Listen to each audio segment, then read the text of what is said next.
Okay, boys and girls, so today, after you watch that video, isn't it so interesting to learn about how turkeys and Thanksgiving and how that all came to be? We're going to learn how to draw a turkey today.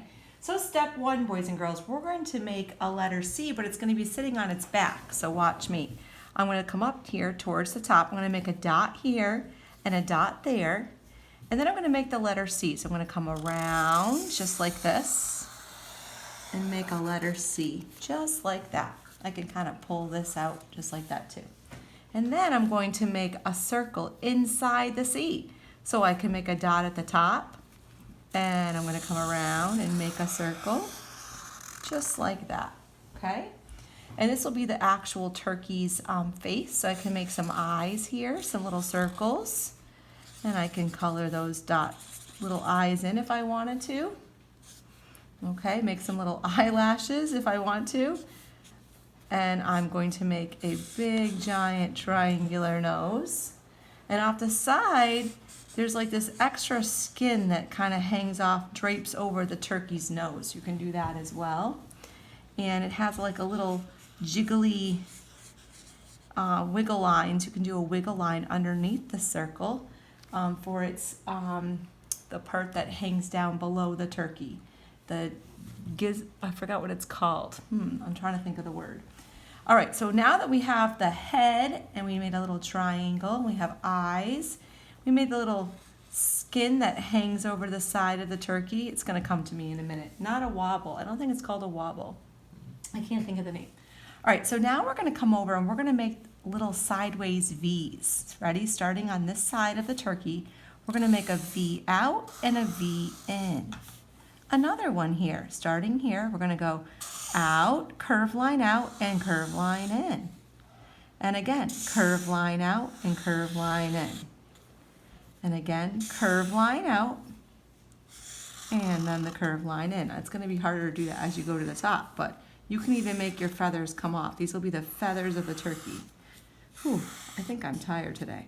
All right, ready? Curve line out, and you can make another curve line out, and curve line in, curve line out, and curve line in, okay? So now you have the turkey's feathers. You can come down here and make some legs, 2 parallel lines and a frog jump, and then 2 more parallel lines, and you can make little lines, 3 little lines that come out, just like that, and you can connect those lines together to make the feet. See how I'm doing that? Just like that. Remember, you can pause this video as much as you need to. And then, boys and girls, you can have a lot of fun with the feathers. You could do things like this, make designs like letter V's inside the feathers if you want to. You can make some sort of design on the top of the feather. You could make different designs, right? I could do a teardrop in one and a triangle in the other and a circle in the other, right? I could repeat that pattern. So teardrop, triangle, circle, teardrop, triangle, and circle. All right, and I can go in and I could make some letter V's. I could do every other one with the V's. Okay, I could do repeating the patterns. Okay, remember we talked about that when we learned how to make our pumpkins.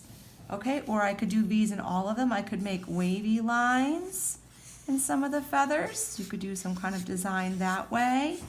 This could be something you could hang in your house as a decoration, or you could give to someone, all right, for the holidays. You could send them a little message or make this on top of a card, okay?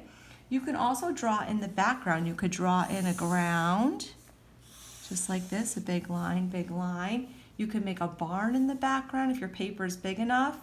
On this one here that I finished, I added color to it, boys and girls. I made like a fence behind the turkey, and I had a lot of fun pulling out shades of peaches and browns and oranges and yellows to make this turkey. But you could do a turkey any color you want to, boys and girls. You could color it in with crayons. You could color it in with watercolors. This one I did with marker, but you could do one where you actually use crayons too. All right, you could do crayons first. So I could pull out all the different shades of blues and purples in my crayons, just like this. See how I'm doing that? and I could make my turkey, why not? I could make him all blues and purples. See, I'm adding the color in. And then when you're done and you've filled in the feathers themselves, okay, you can go in and add watercolor. Just like this, boys and girls. You can go in, if you have watercolor paints, you could do watercolor on top. See how it pushes away the paint from the crayon? So you could do something like that. Or again, you could use marker. See, I could use washable markers. I know we've been learning about this. Washable markers have watercolor in them. So I could do that. I could color it in that way, and then I could go in just with a brush and blend the color. See how I'm doing that? I'm bleeding that blue marker, see? And it turns the feather blue, okay? All right, so you can have a lot of fun with your turkey. You could do a warm color turkey, you could do a cool color turkey, you could do a mixture of warm and cool colors. Remember, the cool colors are blues and purples and greens, and the warm colors are yellows and oranges and reds and magenta, okay? All right, boys and girls, have fun. You can stop and pause this video as much as you want to. You can replay it. Excellent job. Don't forget to add color and take a picture. Have a great turkey day. See you soon.